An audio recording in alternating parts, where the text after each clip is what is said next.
The destruction of ancient Muslim shrines by the militant group Islamic State, also known as ISIS and ISIL. It's their way of ridding the world of idols, a task they say God has ordered them to carry out. In the same propaganda film, fighters can be seen planting a bomb inside the 11th century Imam Dur shrine in Iraq. Then they blow it up.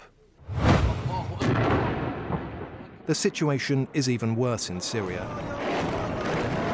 200,000 people have been killed since the uprising began in 2011, and where ancient sites aren't being destroyed, they're being pillaged.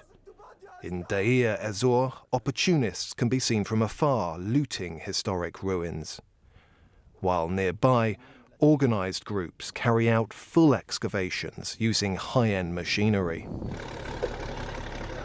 One group seeking new ways to protect cultural sites in Syria is Heritage for Peace, a Barcelona-based non-governmental organization that's been working throughout the conflict.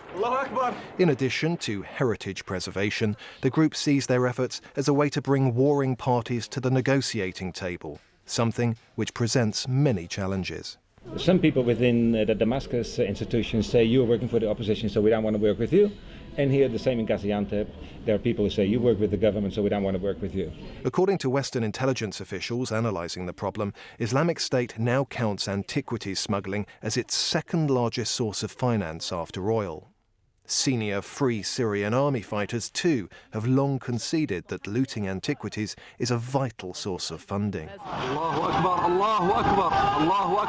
Along with creating a no-strike list for the military, a list of targets that cannot be hit because of international law, Heritage for Peace has been holding secret training sessions with Syrian academics on how to get to key sites and document both what is there and what is already missing, as well as how to hide precious objects that may be at risk of looting. The training we did for the activists inside Syria was about damage assessment.